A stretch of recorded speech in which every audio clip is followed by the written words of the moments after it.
Euh, Recording is on. il y a beaucoup de physiothérapeutes spécialisés en sport, une nutritionniste, un physiologiste, un technicien orthopédiste, un psychothérapeute et aussi une association appelée Vidiclass, qui est une équipe de professionnels de la santé qui anime des cours de groupe ou individuels de santé et de sport.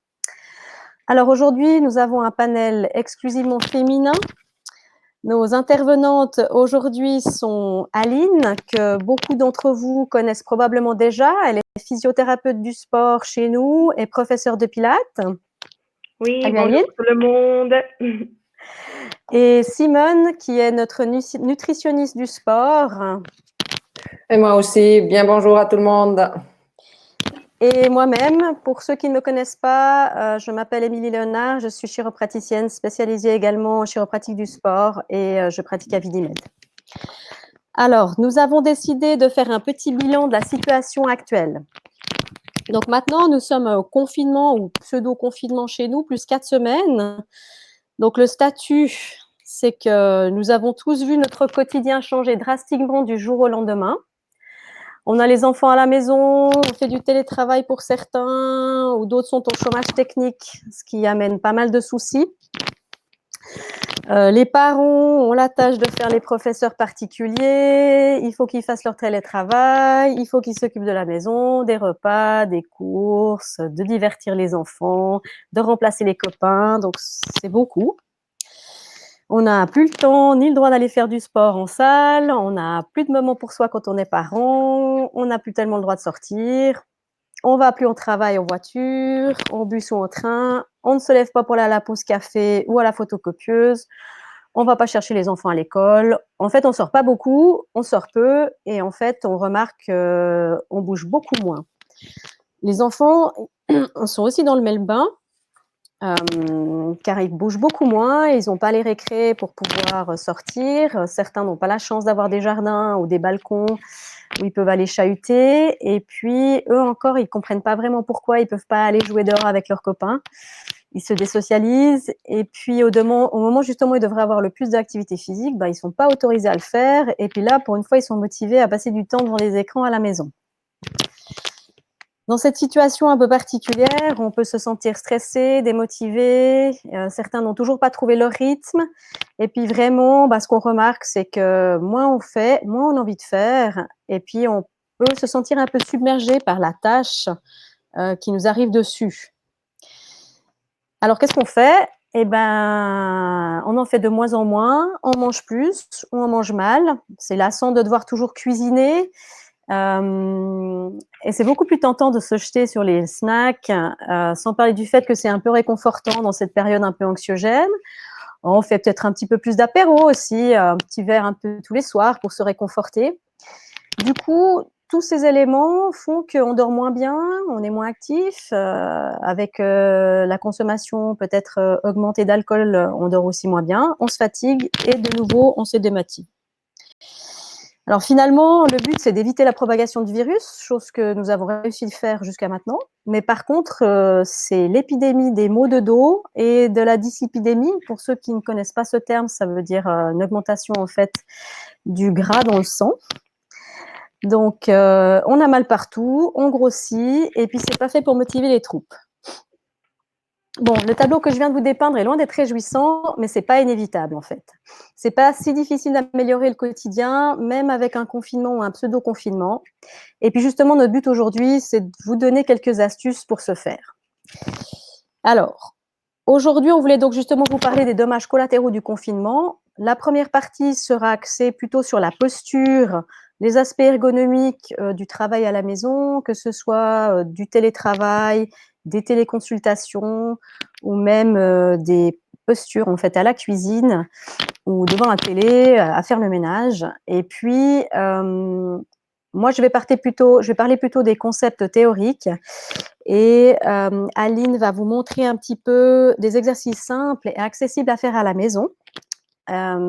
Et ça sera la deuxième partie. Et la troisième partie, ce sera plutôt sur l'alimentation pendant le confinement. Alors, concernant la posture, ça semble évident d'avoir une bonne posture, on le sait tous. on doit se tenir droit, mais c'est pas si simple de l'appliquer dans la vie quotidienne et surtout pas dans cette situation.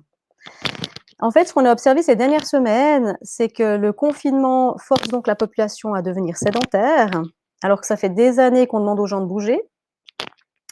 Et puis que les gens ne sont pas se rendre compte qu'à la maison, c'est l'anarchie totale et qu'on a les positions les plus saugrenues pour faire du télétravail.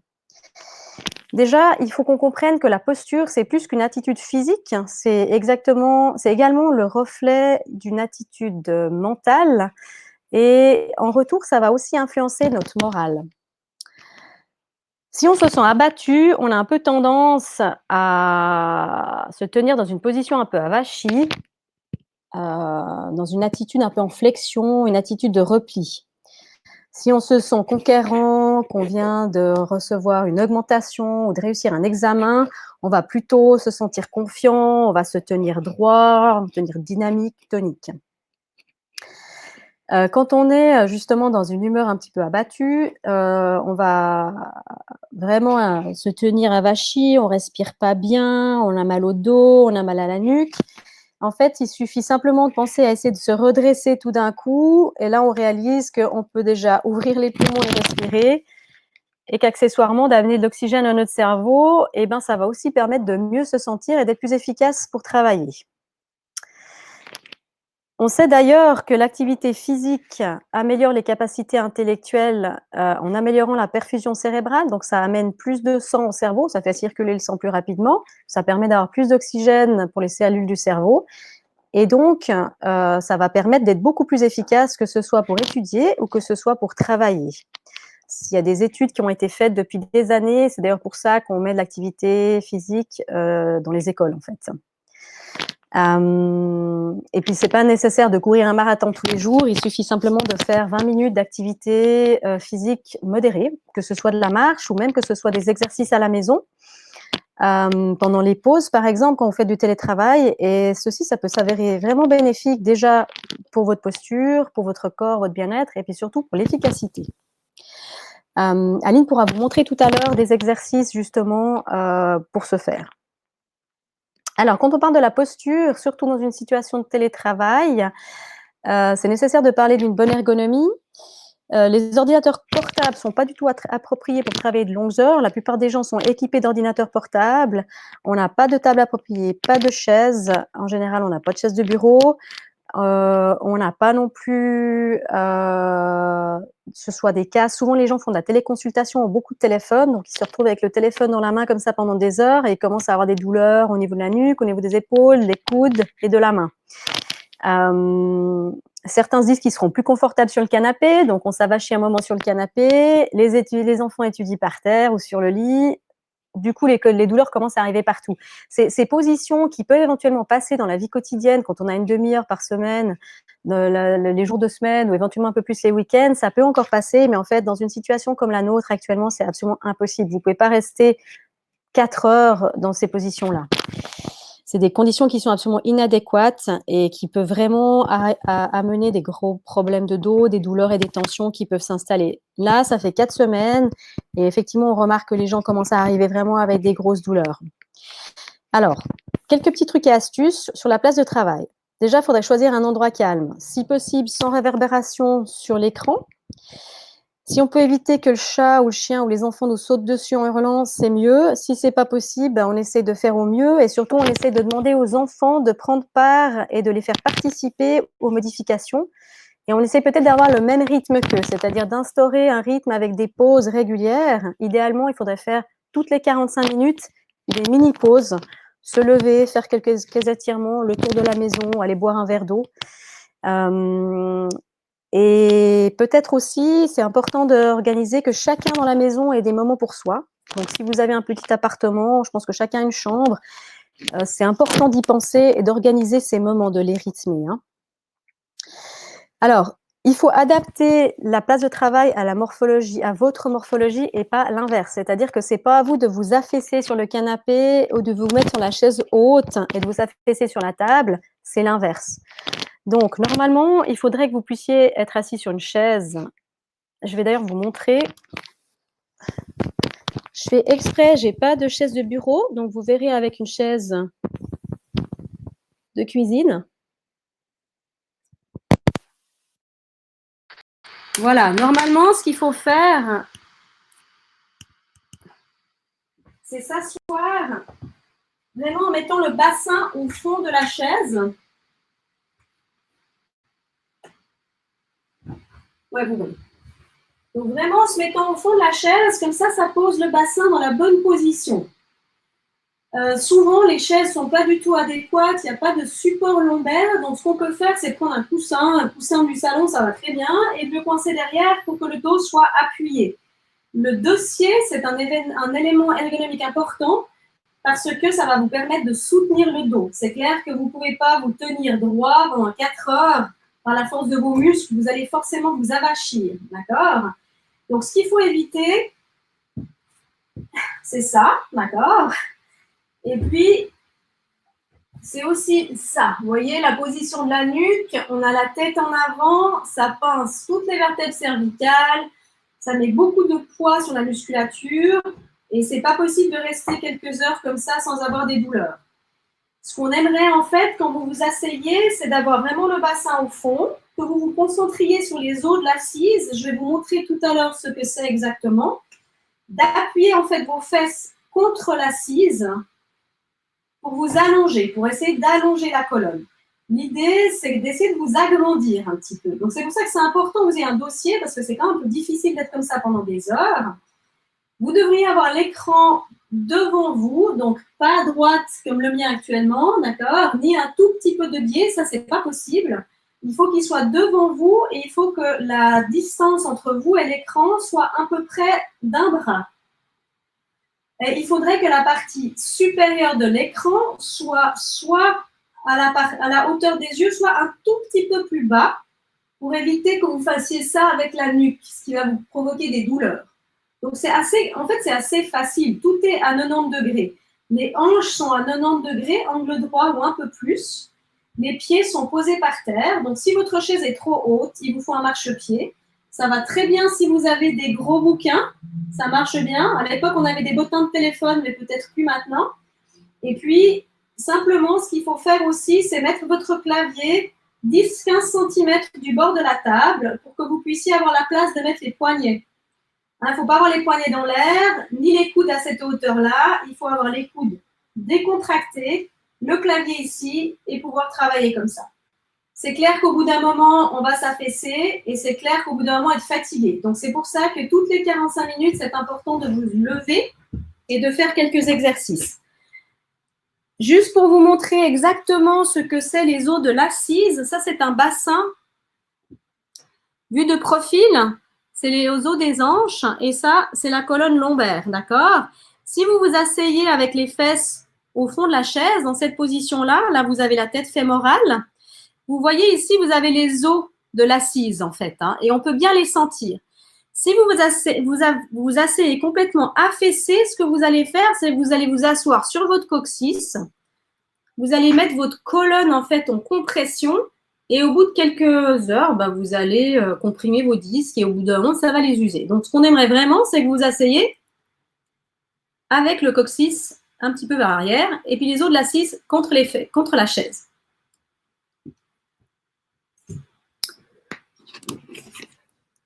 Alors, je reviens à ma place de travail.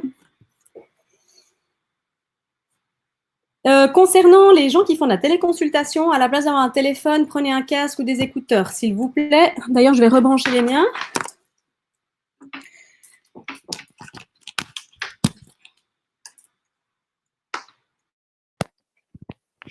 Et profitez d'être au téléphone pour pouvoir vous lever, marcher un peu pendant que vous faites vos téléphones ou vos téléconsultations. Vous pouvez également, si vous avez un portable, vous mettre debout, que ce soit sur une table haute, sur un bar, si vous avez un bar à la cuisine, pendant un petit moment pour travailler debout. Dans les bureaux, ils ont souvent des bureaux, ce qu'on appelle high-low, qui peuvent se monter. Et effectivement, du coup, là, à la maison, c'est difficile de monter à la table de la cuisine. Donc, essayez de vous trouver différentes positions, en fait. L'idée, c'est vraiment de bouger, de changer vos positions. Si vous avez un de ces ballons de gymnastique, un Swiss ball, ces gros ballons, vous pouvez aussi vous mettre dessus. Aline vous montrera tout à l'heure un petit peu comment vous positionner. Ça permet de vous positionner un petit peu plus facilement que dans une chaise. Voilà, le plus important, pensez véritablement à faire ces pauses toutes les 45 minutes. Et puis, quand vous vous remettez à la place de travail, essayez de réfléchir et de conscientiser un petit peu la position, la posture. D'accord? Alors, essayez peut-être de prendre ce confinement comme une occasion de changer un petit peu les habitudes et puis peut-être de réorganiser ou réinventer, vos positions de travail à la maison. Si vous allez faire beaucoup de télétravail après, pourquoi pas investir dans une bonne chaise, ça pourrait être la moindre des choses. Hem et puis, c'est peut-être le moment de prendre le taureau par les cornes parce qu'effectivement on déconfine, mais enfin je pense pas que le télétravail va se terminer avant en tout cas 3-4 semaines. Donc quand on voit déjà les dégâts qui sont apparus après 4 semaines, c'est bien de le faire maintenant. Alors maintenant je vais laisser la parole à Aline. Alors voilà, merci Émilie. Donc pour donner suite à ce que toi tu viens de dire, je vais vous donner quelques astuces pour mieux vous aider à maintenir les positions correctes lors de vos activités, soit avec le télétravail, soit lors du sport en fait. Donc je vais plutôt utiliser des exercices et des principes que nous faisons lors d'un cours de la méthode Pilates et que nous pourrons facilement utiliser dans notre vie quotidienne. Donc je ne vais pas vous parler de tous les principes de Pilates parce que ça peut devenir vite fatigant. Donc, je vais essayer de vraiment être assez précise dans les exercices, dans les astuces qu'on peut utiliser tous les jours. Donc, celles qui sont les plus connues et qu'on peut facilement mettre dans la vie quotidienne, la première, c'est la concentration. Un exercice qui est fait concentré, il est beaucoup plus efficace qu'un exercice qu'on fait en train de penser à notre travail. Donc, lors de ces pauses qu'Émilie parlait tout à l'heure, vous pouvez tout à fait connectez-vous avec votre corps. Donc, prenez un peu de temps, déconnectez quelques minutes du travail, ça va faire aussi du bien pour votre mental. Et puis, essayez de vraiment vous concentrer sur ce que vous faites. Ensuite, aussi, souvent, quand on est surtout dans le stress, on oublie de respirer. Et puis, la respiration est aussi un principe de Pilates. Après, vous pouvez aussi tout à fait faire d'autres sortes de respiration, peut-être que vous connaissez déjà, mais la respiration du Pilates, en fait, quand on parle, on essaie de faire une respiration avec la partie plus d'en bas de la cage thoracique. Donc, si on met les mains là sur les dernières côtes, on va essayer de ventiler sur cette partie ici. Donc, quand on inspire, on essaye d'ouvrir la cage thoracique et quand on expire, on essaie de bien la fermer. Ça nous permet de bien ventiler le corps, en fait, notre musculature, notre cerveau, comme dit tout à l'heure Émilie, a besoin d'oxygène. Donc, du coup, on essaie de vraiment faire la respiration avec le but aussi d'arrêter de contracter trop les muscles accessoires de la nuque pour faire cette respiration. Donc, prenez le temps de faire quelques respirations pendant le temps que vous êtes en train de faire ça. Essayez d'être bien présent, conscient de ce que vous êtes en train de faire. Un autre principe de Pilates, en fait, c'est ce qu'on appelle des centres de force ou core. La plupart de vous peut-être connaissent par ce nom. Donc, ce principe-là, il est une des points clés de la méthode et implique sur le renforcement des muscles profonds qui soutiennent le dos et les autres articulations. Donc, si vous regardez la partie du tronc ici en bas, cette partie ici, elle est composée par un muscle qui s'appelle transverse. Il fait comme un corset à niveau du bas du dos et aussi par un muscle qui s'appelle périnée, en fait, par un groupe musculaire qui s'appelle périnée. Donc, ce groupe musculaire, en fait, vous allez pouvoir engager, et ça, c'est aussi important, en imaginant que vous avez un hamac en bas du bassin et que vous voulez remonter cet hamac, en fait. Donc, c'est une des façons de contracter ces muscles. On pourrait passer des heures en discutant sur ce sujet, mais j'essaie juste de vous expliquer vite fait quelques astuces pour mettre au quotidien. Et puis ensuite, la contraction du muscle transverse, elle se fait un peu comme si on voulait mettre un pantalon très serré. Et en fait, on doit rentrer le nombril, ce qui va nous rendre à niveau du ventre, surtout dans la partie interne de la crête iliaque, qu'on peut sentir qu'il y a un muscle qui vient durcir. Donc, je m'excuse, je vais juste couper vos micros parce qu'il y en a un peu d'interférence. Donc, du coup, voilà. Donc, du coup, ça fait partie du centre de force. C'est justement une musculature qui soutient notre position neutre du dos. Et en parlant du dos, je vous parle aussi de la position du rachis.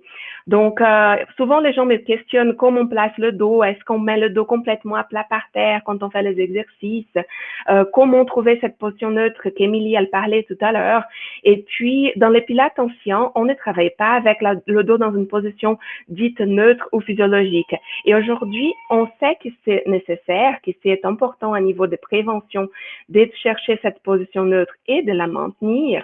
Et puis, en fait, donc, cette position neutre du bassin, je vais juste vous partager ici mon écran pour vous montrer. Attendez. Voilà. Donc, je partage juste mon écran pour vous montrer quelques positions qu'on ne devrait pas avoir dans la journée. Donc là, vous pouvez voir quelques positions qui peuvent être prises autant en étant debout qu'en étant assis. Donc, essayez justement éviter toutes les 4 premières et chercher ce qu'on appelle la position neutre, qui c'est la toute dernière qui aussi Émilie était en train de parler tout à l'heure. Donc, voilà. Donc, pour trouver cette position neutre, quand vous êtes assis, Émilie, elle vous a déjà expliqué tout à l'heure. Donc, vous essayez de vraiment placer le dos contre une chaise et sentir les os du bassin qui sont posés contre le sol.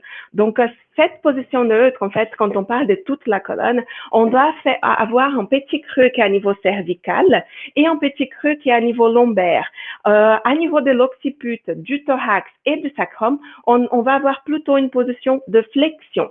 Donc, ça, on va essayer de faire dans nos activités et puis aussi quand on est en train de faire, de travailler, justement.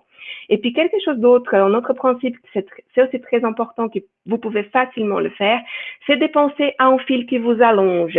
Juste par le fait de penser à ça, votre colonne, elle aura tendance à mieux être placée.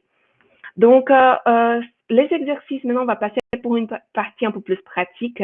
Et ces exercices que je vais vous parler concernent surtout les personnes n'ayant pas une pathologie spécifique. Les exercices sont très globaux, donc si vous avez un problème qui vous empêche de faire un mouvement ou si vous avez des doutes si vous pouvez faire ou pas, ça sera bien de consulter votre médecin, de le demander ou demander à votre thérapeute si vous avez un, pour être sûr que vous risquez rien quand vous le faites. Donc là, je reviens ici. Donc, quand on parle de quelques exercices, donc rien que s'arrêter, penser sur nous-mêmes et aussi de faire quelques respirations, ça nous aide déjà de relâcher certains muscles qui probablement sont tendus lors d'une mauvaise position. Donc, une chose qu'on pense pas beaucoup aussi, c'est par rapport aux tensions qu'on a sur les avant-bras, indépendamment de la profession qu'on fait, souvent on risque d'avoir ces muscles-là qui sont bien tendus. Donc, un exercice qu'on peut simplement faire lors de ces pauses qu'Émilie elle parlait tout à l'heure, c'est de tirer toute la main comme ça, en ayant le coude légèrement plié. Vous pouvez tenir quelques secondes cette position-ci. Et puis aussi, vous pouvez aller dans l'autre sens, sans oublier de prendre le pouce avec vous. Et puis là aussi, on essaye de détendre, d'étirer surtout ce muscle ici, et vous pouvez faire le temps que vous jugez nécessaire. Tous ces exercices que je vous parle aussi, vous n'avez pas besoin de faire tout d'un coup. Vous pouvez faire justement à la première pause, ceux-là de la main, et puis la deuxième pause, celui-là de la nuque que je vais vous montrer maintenant. Donc, souvent, on a des tensions au niveau de la nuque. Et donc, ces muscles ici, on peut étirer juste en tirant la tête tout doucement vers l'épaule opposée, ce que va vous faire un étirement dans cette partie latérale du cou et de l'épaule. Et puis, vous pouvez aussi après venir tout gentiment, un peu en diagonale en avant pour prendre les fibres un peu plus postérieures. Voilà. Et puis en dernier, par rapport à la tête, vous pouvez toujours aussi étirer en flexion de tête, en partant en avant comme ça, ce qui va vous étirer plus la partie derrière. Donc là, vous pouvez aussi typiquement faire de l'autre côté. Je vais plutôt vous montrer d'un seul côté, comme ça sera pas très long. Donc après, quand on parle de la cage thoracique, on peut faire un étirement on fait une flexion latérale qui comprenne aussi la nuque et le bas du dos. Donc, vous pouvez faire quelques allers et retours en essayant de mobiliser un peu une vertèbre après l'autre. Et aussi, vous pouvez tenir la position, d'accord, en gardant bien votre bassin posé sur la chaise. Voilà. Ensuite, vous pouvez aussi faire des rotations pour le tronc. Donc, vous pouvez, par exemple, tenir les bras comme ça, partir d'un côté aller et revenir, comme vous aussi, vous pouvez rester quelques secondes là. OK? Après, on peut travailler un peu dans la flexion du tronc. Donc, vous pouvez aller en avant comme si vous voulez toucher vos coudes très loin en ayant la tête qui regarde en bas. Et aussi, vous allez pouvoir faire l'extension, bien sûr, sans trop sortir le menton pour éviter une surcharge de la nuque. Juste pour revenir par rapport à la nuque aussi, parfois on oublie, on fait les étirements et puis on tire juste la tête en avant. Et c'est que c'est très important, c'est de rentrer un peu le menton aussi pour qu'on mobilise les 3 premières vertèbres cervicales qui peuvent aussi nous donner problème si elles sont trop rigides ou tendues. Ensuite, on va vous parler aussi des mobilisations du bassin. Donc, avec une chaise de roue, avec le gros ballon ou tout simplement sur votre chaise, je vais me mettre de profil comme ça, vous arrivez à mieux voir. Vous allez essayer de faire des petites mobilisations dans les deux sens comme ça. Donc, sans que les jambes bougent, vous voyez, ça reste un mouvement du bassin, sans que mon tronc soit trop en train de bouger non plus. Donc, on essaye un peu d'isoler les articulations, certaines zones du corps pour essayer d'activer un peu ces muscles. Par rapport au bassin, on peut tout à fait aussi faire avec une chaise de roue ou avec le gros ballon, une mobilisation en cercle dans un sens, dans l'autre sens, ce qui vous permet d'étendre le bas du dos et les muscles, puis renforcer un peu plus ces muscles aussi. Donc, tout ça, on peut faire aussi sur le ballon. Et puis, on reçoit beaucoup de demandes par rapport à est-ce qu'on utilise le ballon à la maison ou au bureau ou pas pour s'asseoir pendant le temps de travail. Alors, on trouve que c'est important de varier, justement, si vous avez la possibilité de vous asseoir sur le ballon, c'est très bien. Mais on va aussi venir trouver cette position qu'Émilie expliquait tout à l'heure. Les ischions qui sont posés sur le ballon, les 90 degrés des genoux et les pieds qui sont bien posés par terre. Donc là-dessus, vous pouvez tout à fait faire les mêmes exercices qu'on était en train de faire tout à l'heure. Comme vous pouvez aussi travailler un tout petit peu votre musculature en levant une jambe, ce qui vous fait encore travailler les muscles profonds, surtout si on arrive à être concentré sur notre corps. Si vous voulez vous asseoir sur la chaise pour travailler, vous pouvez bien commencer à le faire, mais il faut le faire d'une façon progressive comme pour toutes les autres activités. Donc, on parle beaucoup maintenant de bouger, de faire des activités, de faire des exercices, mais c'est aussi très important de respecter une progression. Si vous étiez jamais habitué à faire un exercice, il ne faut pas commencer maintenant parcourir 5 km d'un coup ou faire 3 heures de vélo. Essayez de vraiment être bien dans la progression au niveau des exercices. Et puis pareil pour le ballon. Donc, si vous avez jamais utilisé quand vous êtes au travail, vous pouvez tout à fait commencer par 20 minutes le matin et puis 20 minutes de l'après-midi et puis après progressivement augmenter le temps que vous voulez rester selon ce que vous ressentez. Il faut toujours vous écouter. Si vous sentez que ça a été un peu trop, revenez en arrière, faites un peu moins longtemps. D'accord? Donc, c'est très important toujours de varier un tout petit peu. Ensuite, on parle aussi qu'à la maison, on est un peu plus en train de cuisiner, peut-être en train de faire d'autres choses debout. Et puis donc, du coup aussi, souvent quand on est debout, on adopte une position que j'ai montrée tout à l'heure sur les photos, une position où on est un peu tassé en fait. Donc là aussi, on vient avec cette histoire de penser à ce fil qui nous allonge. On peut aussi penser à une position neutre du bassin, donc on ne sera pas avec un bassin comme ça ou trop cambré. Et puis, vous allez aussi, quand vous êtes en train de cuisiner, par exemple, éviter d'avoir une tête qui est juste là, qui tombe en avant. Essayez d'être actif, d'activer le muscle de l'arrière de la tête et du tronc pour activer ces muscles et ne pas avoir la tête qui est complètement suspendue en avant. Vous pouvez aussi passer le poids d'une jambe à l'autre. Si vous voulez, vous pouvez mettre un petit tabouret et mettre un pied posé dessus et puis varier le côté si vous allez rester un peu plus longtemps en cuisine. Et par exemple, s'il y a quelque chose dans le four qui a besoin encore de 2-3 minutes pour cuisiner, pourquoi pas faire tout à fait ces exercices que j'étais en train de vous montrer avant qu'on était assis. On peut tout à fait faire debout. Donc, les flexions latérales, les étirements de la nuque. Donc, il faut profiter un peu du temps libre que vous avez pour essayer de justement optimiser votre temps. Donc là, on peut aussi faire en étant debout la mobilisation de la colonne en flexion. C'est très bien pour détendre toute la colonne. Donc, je vais me mettre comme ça vous me voyez mieux, je pense.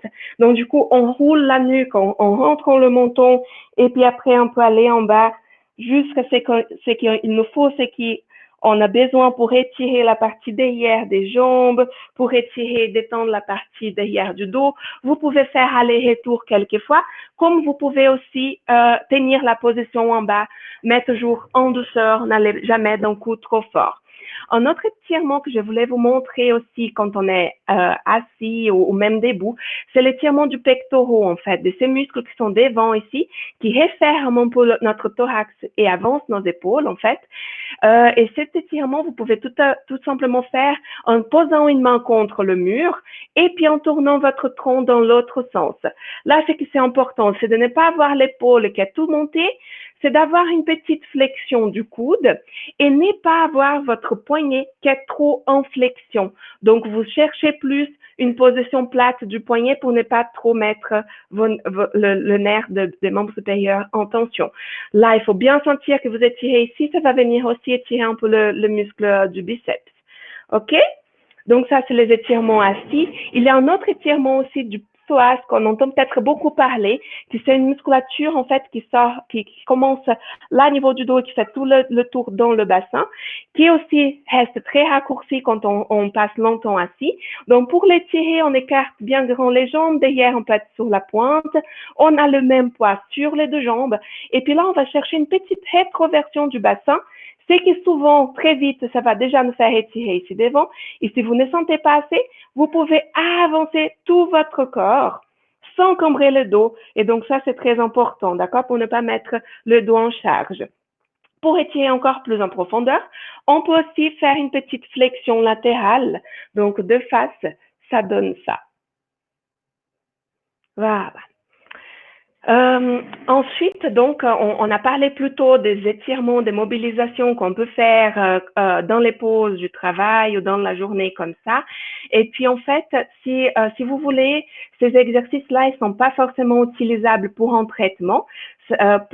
Si vous avez déjà un problème une pathologie, en fait, c'est toujours nécessaire de faire plutôt une analyse en bilan pour qu'on soit sûr de vos déséquilibres musculaires, de vos mauvaises positions et de vos limitations articulaires, par exemple. Donc, toujours, il faut qu'on essaye de faire un bilan avant. Donc, si vous sentez surtout que ces exercices qu'on vient de faire vous font plutôt du mal, il faut toujours vérifier, d'accord? Et puis, on a parlé plutôt un peu de tout le monde, en fait. Donc, ces exercices peuvent être utilisés autant par qui est plutôt sédentaire, qui pour les sportifs. Donc, du coup, ça aide toujours à équilibrer, à détendre le corps, à mobiliser vos articulations. Et puis, si vous avez des questions, n'hésitez pas à nous écrire là sur le chat. Et puis, concernant aussi une autre question par rapport au Pilates, que tout le monde vient vers moi souvent pour me dire, je veux maigrir, est-ce que je dois commencer le Pilates?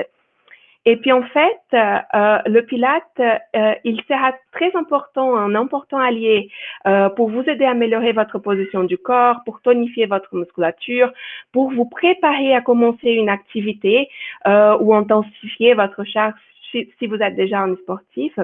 Mais ça ne sera pas suffisamment intense pour vous faire vraiment perdre du poids, en fait, brûler vraiment des calories. Donc, pour cela, il faut toujours faire un exercice un peu plus intense, donc vélo, natation, course à pied, corde à sauter et d'autres exercices de plus haute intensité, et puis aussi associé avec une bonne hygiène de vie, une bonne alimentation. Et puis, c'est là que je passe la parole à Simone qui va nous donner des petites astuces concernant une bonne alimentation. Alors, merci Aline et aussi merci Émilie pour cette introduction au tout début. Bienvenue à tous qui sont là avec nous. Alors, Aline l'a déjà dit, je vais vous parler d'alimentation. Et pour vous montrer aussi quelques images, je vais maintenant aussi partager mon écran avec vous. Bon, faisons ça. Pourquoi ça ne joue pas? Voilà, je crois maintenant ça devrait venir. Et c'est bon, c'est quoi? Désolée, mon truc là. Hop.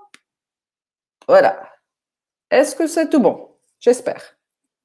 Parce que maintenant, je ne vois plus rien, mais j'espère que vous me voyez, que vous m'entendez. Alors, comment grossir ou comment maigrir? Pour avoir un poids stable, on doit être ou on est en équilibre. Ça veut dire ce qu'on mange d'une côté équivaut ce qu'on bouge. Et ce n'est pas seulement ce que je bouge comme sport, comme montre l'image, mais c'est aussi si je me déplace à pied, si je vais chez l'imprimante, si je monte l'escalier à pied, etc. Et si les deux, ça veut dire mes sorties et mes entrées, ce que je mange sont en équilibre, j'ai un poids stable, un poids de forme. Maintenant, dans cette situation actuelle, ce qui arrive souvent, ce que j'entends dans mon cabinet avec les personnes qui me le demandent, c'est on mange plus et on bouge moins. Et c'est clair, ça c'est logique, c'est là on va grossir. Ça veut dire il faut inverser si on aimerait maigrir. Ça veut dire pour maigrir, c'est inverser, ça veut dire je bouge plus comparé à ce que je mange. Et c'est là-dedans, il faudrait faire des changements ou trouver un équilibre pour avoir un poids stable qui va pour moi et mon corps et mes activités. Maigrir, bon, justement, là, j'ai parlé de maigrir, mais maigrir, attention, moi, je ne veux pas dire maigrir égale régime, parce que j'aime pas du tout les régimes, parce que les régimes stricts font grossir. On commence tout en haut. Les régimes sévères, ça veut dire on limite beaucoup les apports, mais avec ça, on va pas seulement maigrir, on va aussi perdre la masse musculaire. Et si je perds la masse musculaire, je vais baisser mon métabolisme. Ça veut dire mon métabolisme va comme dans un mode d'économie pour économiser des calories et après survivre avec moins de calories. Au début, ça va assez bien ce régime, je suis contente parce que je maigris, je ne sens pas que mon métabolisme a baissé, mais à un moment donné, les régimes, c'est toujours assez terrible, j'en ai marre parce que voilà, je suis fatiguée, j'en ai marre de manger toujours les mêmes choses, je suis peut-être frustrée parce que j'ai des émotions ou je suis stressée, etc. Et si après je reviens aux anciennes habitudes, ça veut dire que je mange à nouveau comme avant, je vais grossir et même plus que j'avais avant le régime parce que mon métabolisme de base reste en ralenti au début. Et c'est comme ça, les régimes ne font pas maigrir, ils font vraiment grossir. Mais maintenant, retour au confinement. Alors, le risque du confinement, comme on a vu avec les premiers 3 schémas, c'est qu'on a un bilan énergétique positif et que je vais prendre du poids. Ça se fait si les repas sont trop riches ou pas équilibrés, si on mange sans avoir faim ou sans avoir le besoin, on a un manque de structure ou on grignote toute la journée mais sans vraiment bien manger. On consomme des boissons caloriques et bien sûr, de l'autre côté, on bouge pas assez. Moi maintenant, pour le reste du temps, je vais vous préciser le 1, 2, 3. Comment faire pour justement pas arriver dans un bilan énergétique positif et rester avec un poids stable. Alors, le premier, j'ai choisi, parce que voilà, je suis diététicienne en sport, principalement à Vidisport, une assiette qui est pour les athlètes, mais ça va aussi pour les moins sportifs, du quotidien, etc. Ce qu'on voit sur ce schéma-là, dans l'assiette, il y a 3 groupes d'aliments. Il y a les farineux, les grains, c'est-à-dire là les pâtes, le riz, les pommes de terre, les céréales, le pain et aussi les légumineuses. C'est notre benzine. Plus je bouge, plus j'en ai besoin. Le deuxième groupe, c'est les protéines. Les protéines, c'est poulet, viande, le poisson, les œufs, tous les produits laitiers. Et à nouveau, les légumineuses, on peut les pas mettre dans les 2 groupes. Les légumineuses sont des protéines végétales. Les protéines ont comme rôle qui nous rassasient. Ils sont bien pour la masse musculaire et ils aident à la régénération après une blessure, mais aussi après un entraînement intense. Le troisième groupe, c'est les légumes ou aussi les fruits, aussi sous forme de salade, crus, cuits, etc. Ils nous apportent de l'eau, des micronutriments et les fibres alimentaires qui sont toutes ces choses pour une bonne santé. En plus de ces 3 groupes dans l'assiette, on a bien sûr les graisses, des bonnes graisses comme l'huile d'olive ou l'huile de colza, des noix, noisettes qu'on peut manger, des graines et aussi un peu de beurre sur les tartines. Et de l'autre côté, bien sûr, il faudrait boire idéalement des boissons non sucrées ou les jus dilués et on peut bien sûr aussi aromatiser tout ça.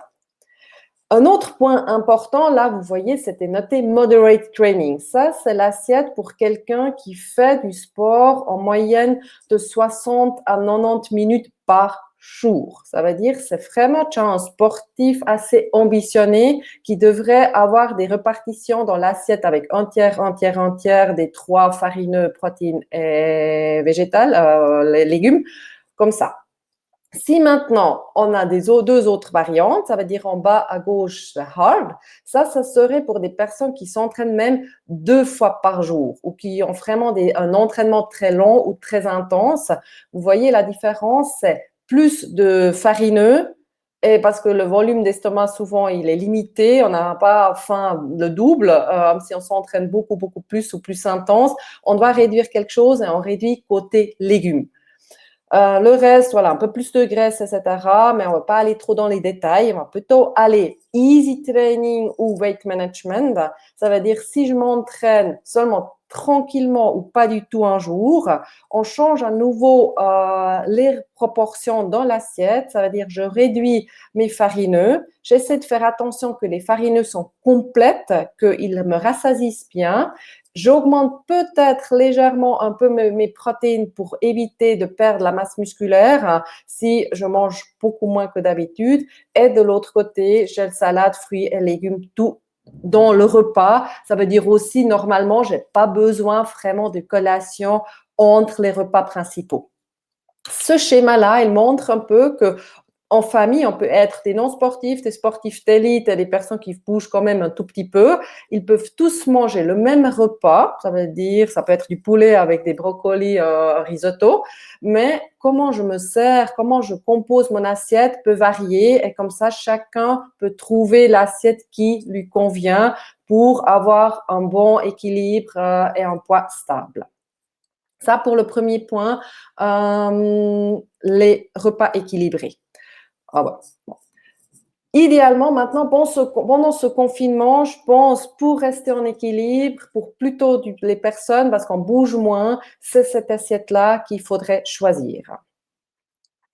Maintenant, comment éviter les grignotages? Ça veut dire, ça arrive souvent, je travaille au télétravail, après 1 heure, j'ai déjà un peu marre d'être là, de bosser. Je sais que le frigo, il est seulement à 5 mètres. Alors, comme ça, je suis 8 et comme ça, je vais me chercher quelque chose. Pour éviter faire ça, il faudrait apprendre à écouter les signaux de votre corps. Ça veut dire manger quand j'ai faim, reconnaître que j'ai que envie et aussi arrêter quand je suis rassasiée. C'est pas si facile. Ça veut dire le besoin de manger, ça veut dire quand j'ai vraiment faim, ça vient du corps. Ça veut dire certaines ont des tiraillements dans le niveau d'estomac, ils se sentent vides, ils sont en mauvaise humeur. Je pense que vous connaissez tous la pub, t'es pas toi quand t'as faim de Snickers. Ça veut dire c'est exactement ça qui arrive souvent si on en a faim. Ça veut dire ça, c'est un besoin du corps et il peut nous le montrer. Par contre, assez souvent dans la journée, on a des envies. Des envies, ils viennent pas du corps, ils viennent plutôt de la tête. Ça veut dire, si moi, je vois quelqu'un manger ou je vois de la pub à la télé ou je sais que dans mon frigo, il a encore la moitié du dessert du midi qui traîne là, ça peut me donner l'idée à manger quelque chose. Et après, bien sûr, manger, c'est quelque chose de bien, de positif, alors j'y vais. Ou aussi, si je suis devant une boulangerie le matin en allant au travail, bon maintenant un peu moins, mais si j'ai cette odeur, assez souvent, on craque et on rentre quand même. Alors, dans l'idéal, pour être en équilibre, il faudrait manger quand on a faim, quand on sent que le corps a besoin, et dire non quand on a seulement un petit envie. Le deuxième, c'est le rassasiement. Ça veut dire, on a comme un compteur chez nous, ça veut dire j'ai beaucoup faim, j'ai faim, alors ça va. J'ai encore un tout petit peu faim quand même, mais à un moment donné, je me sens bien nourrie. Ça veut dire c'est absence de faim et là, c'est l'idéal là. Par contre, après, si je me sens trop plein ou même plein à croquer, là, ça veut dire j'ai trop mangé. Et c'est clair, des fois, c'est bon, ou on a l'habitude de manger 2 assiettes ou une grande. Il faudrait réfléchir, est-ce que je peux pas non plus arrêter plus vite? Est-ce que je suis pas seulement déjà rassasiée pour stopper le repas? Pour ça, pour le rassasiement, parce que c'est quelque chose de très lent, il faut manger lentement. Ça veut dire, le rassasiement vient seulement après à peu près 30 minutes. Si je mange mon assiette en 10 minutes, je peux sentir encore ma faim, mais ça va dire, c'est trop tôt pour décider. Il faudrait attendre et après, fur et à mesure, peut-être plus tard encore manger un petit peu, mais essayer de manger lentement et mâcher. Voilà.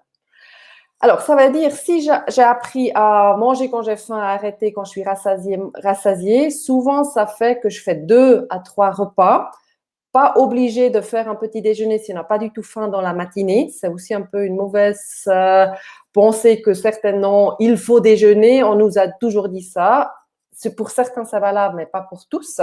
Et de faire des collations en fonction de ses besoins et de la faim. Si j'ai eu une journée quand même plus active parce que j'ai nettoyé toutes les vitres, etc., probablement, je vais quand même avoir besoin des 4 heures que des jours où je suis tranquille sur mon balcon toute la journée, où j'en ai besoin un peu moins.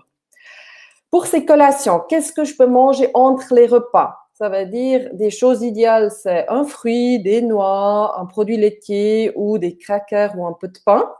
On peut aussi combiner, ça veut dire un peu de pain avec un peu de protéines, ça veut dire ça peut être jambon ou du fromage, des cornflakes avec du lait, des fruits secs et des noix, des yogourts avec des fruits, ou ça peut aussi être une petite tartine, pourquoi pas une fois avec une fine couche de Nutella, pour, si jamais j'ai besoin et j'ai faim, combler ça et d'apporter à mon corps des nutriments qu'il a nécessaires et de combiner plusieurs groupes comme on a vu au modèle avec l'assiette. Le dernier point, les boissons. Dans l'idéal, il faudrait consommer de l'eau ou de l'eau aromatisée. Alors, on peut très bien aromatiser l'eau avec la menthe, le citron, le gingembre, concombre. On peut aussi faire du thé froid maison. On cuit juste du thé, on le laisse refroidir. On peut mettre un tout petit peu de sucre juste pour augmenter un peu le goût si nécessaire. Ou, comme vous voyez là l'image, ça c'est un virgin mojito, ça veut dire juste avec la limette, menthe, des glaçons et l'eau minérale, on arrive à avoir une boisson assez attractive. Idéalement, on boit 1 à 2 litres et idéalement aussi bien reparti pour la journée. Un autre point, c'est l'alcool. Il faudrait moins en boire parce que l'alcool, il est très calorique. Dans 1 déci de vin rouge, on a le double de calories que dans 1 déci de coca. Souvent, on ne sait pas trop ça.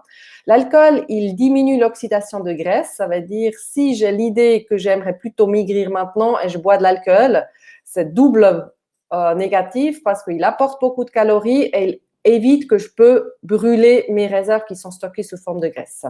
Et encore une chose, l'alcool peut diminuer la qualité de sommeil. On sait, si je dors pas bien, j'ai à nouveau le lendemain plus des envies et je risque à nouveau de plus grignoter. Et le dernier, pour les sportifs, limiter les boissons pour sportifs si maintenant aussi l'entraînement est réduit, parce que sinon vous risquez d'avoir trop de calories comparé aux besoins que vous avez réellement. Et pour finir, quelques astuces pour le quotidien. Ça veut dire, si maintenant j'essaye de réduire la portion dans mes assiettes, essayer de choisir des produits à base des céréales complètes, aussi des aliments qu'on doit mâcher. Ça fait plus, ça rassasie plus, et après aussi, je peux tenir jusqu'au prochain repas ou juste à la collation. Pour avoir assez des éléments nutritifs nécessaires pour rester en bonne santé, faites des repas équilibrés, variés, achetez des produits frais et de saison et idéalement de la région. Tant mieux si maintenant on est là et on peut aller chez le paysan. Et si vous manquez des idées, échangez vos recettes avec les voisins, les copines, etc. Pour avoir des autres idées. Et aussi pour gagner du temps en cuisine, préparez plusieurs portions à la fois et comme ça vous profitez du lendemain. Et pour finir, on a parlé un peu des envies parce que c'est un thème assez pénible et je pourrais encore parler, je pense, 1 heure juste sur les envies. On n'a pas le temps ce soir, mais on peut aussi, pour lutter contre des envies, faire ça. ça veut dire mettre des petits mots assez sympas, si je veux dire ça comme ça, pour éviter qu'on va trop souvent au frigo et qu'on va trop manger comparé aux besoins. Voilà, ça, le petit excursus de moi. Je vais revenir avec vous, comme ça. Et voilà. Si maintenant il y a des questions pour nous, les trois, ça veut dire pour Émilie, pour Aline ou moi, ça veut dire vous avez le chat en bas, vous pouvez en écrire. Et nous, on en prend encore quelques minutes ou plus tard, jusqu'à 6 heures le temps pour vous répondre à ça. Et voilà, on va voir s'il y a quelques demandes qui vont venir ou pas. On va voir. On vous laisse 1-2 minutes. Si quelqu'un veut poser une question avec le chat en bas, prenez le temps. On est à votre dispo. Alors, je profite de ce petit temps-là qu'on a. En fait, c'est juste pour vous dire que la séance, elle est enregistrée, donc on va vous envoyer le lien après par mail. Comme ça, vous avez accès à plus d'informations à nouveau. Avec les exercices, ça sera plus simple de revenir dessus. Et puis, si vous n'avez pas tout retenu là maintenant. Et puis aussi, par rapport au conseil qu'Émilie et Simone nous ont donné, ça sera utile de peut-être revenir là-dessus après. Donc voilà. Ah, il y a une question. Ah oui, sur la sieste, il y a Alain Gérard qui nous demande si les siestes, elles sont utiles ou recommandées. Et ou recommandées. Alors, peut-être, Émilie, tu pourras nous dire quelque chose par rapport à ça? Oui, alors merci Alain Gérard pour ta question. Il y a eu toute une polémique sur les siestes et puis sur l'utilité, la longueur, comment, quand. Alors avec le télétravail, il faut peut-être faire attention parce que vu que tout le monde est à la maison, c'est pas une bonne idée de commencer à faire des siestes de 2 heures l'après-midi parce que déjà les gens risquent d'avoir des difficultés à dormir parce qu'il y a quand même moins d'activité. Par contre, les fameuses turbo-siestes, c'est-à-dire 20 minutes de repos, que ce soit même un peu du sommeil éveillé, un peu de l'auto-hypnose comme ça, mais il faut absolument mettre un réveil, 1 ou 2 dans la journée, surtout si vous avez eu un mauvais sommeil, n'est pas déconseillé. Mais par contre, c'est vraiment déconseillé de glandouiller sur le canapé toute l'après-midi et puis de faire la sieste toute l'après-midi parce qu'en fait, finalement, ce qui va se passer, c'est que vous n'arriverez pas à aller au lit, vous allez décaler l'heure de sommeil de plus en plus tard, ce qui fait que vous arriverez soit pas à vous réveiller, soit vous serez fatigué, donc moins d'efficacité. Avec un moins bon sommeil, on commence aussi à avoir plus de craving, plus d'envie, on a aussi plus de douleur.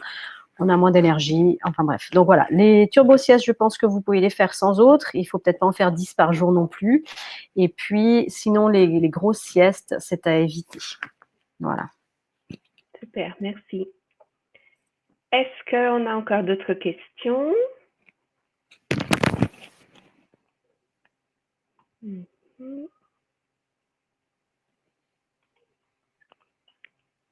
Alors voilà, je pense qu'on a tout dit.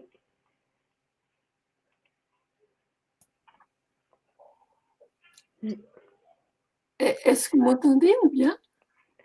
Oui, on vous entend. Ah ouais, ok. Bah écoutez, moi j'ai de la chance d'habiter à la campagne. Je voulais juste vous demander, est-ce que c'est recommandé de maintenir un moment de course à pied, quoi, 2-3 fois par semaine pour pas perdre complètement la musculature, garder l'entraînement, quoi. Même si c'est un court moment, en fait. Alors, moi, je vais me permettre de répondre. Déjà, je suis désolée, mais si... alors, les recommandations de l'EFSP ont été claires. On n'a pas un confinement strict. Ouais. Les personnes en dessous de 65 ans, là, on parle seulement des gens qui ne sont pas à risque. Donc, les gens en dessous de 65 ans qui n'ont pas des facteurs de risque d'hypertension, de diabète, d'obésité ou de surpoids d'ailleurs, ont le droit de sortir de chez elles. Vous avez le droit de sortir pour aller faire du sport. Gardez vos distances simplement de 2 mètres quand vous croisez des gens. Je crois que, surtout si vous êtes en campagne, il n'y a pas trop de problème. Il y avait toute une polémique en ville parce que les gens qui se promènent se plaignaient des joggers qui leur crachaient dessus ou leur transpiraient dessus. Mais bien au contraire, je pense que si tout le monde rythme un peu sa journée avec soit des petites promenades ou une course à pied de temps en temps dans la semaine, c'est plutôt conseillé. Alors pour votre santé, ça c'est clair que c'est conseillé et je ne pense pas que ce soit contre les recommandations de l'EFSP. Ok, bon, bah, je vous remercie. Alors c'est vrai que vu que j'ai 68 ans, donc je fais partie des personnes à risque, mais je trouve que ça c'est très très donc Maintenant, vous prenez moins de risques d'aller faire votre jogging que d'aller faire les courses. Donc, si vous allez faire vos courses, allez plutôt faire du jogging. voilà. Ouais, c'est ça. Non, bah écoutez, c'est bien. Je crois que effectivement, c'est la réponse plus que voilà, qui est agréable à entendre de pas tout arrêter complètement en fait. Non, je pense qu'il faut un petit peu peser le risque et le bénéfice. Et puis après, si vous habitez dans un endroit, si vous savez que si vous sortez vers 7h15, vous croisez personne, ou si vous sortez au milieu de la matinée, c'est clair, essayez évidemment de ne pas sortir à midi quand tout le monde va faire son jogging, ou à 5h quand tout le monde finit sa journée de télétravail. Si vous avez 68 ans, vous devez probablement pas être en télétravail. Donc après, voilà, moi je ne vais pas me permettre de vous donner des conseils à ce niveau-là parce que les directives de FSP sont claires. Après, chacun fait comme il pense est mieux pour lui. Ouais, d'accord, ça joue. Merci. Est-ce qu'il y a d'autres questions? Sinon, on va clore la séance. Vous pouvez aussi, si vraiment il y a des questions par la suite, vous nous envoyez des mails sur le site internet de Vidisport. Je pense que ça, c'est pas quelque chose de difficile à faire. Et puis, en tout cas, merci de nous avoir rejoints en espérant que vous avez pu avoir des informations un petit peu utiles pour ces prochaines semaines à venir. Et à bientôt pour une autre visioconférence. Voilà, merci. Merci. Au revoir. Merci. Au revoir. Ah, attends.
is on.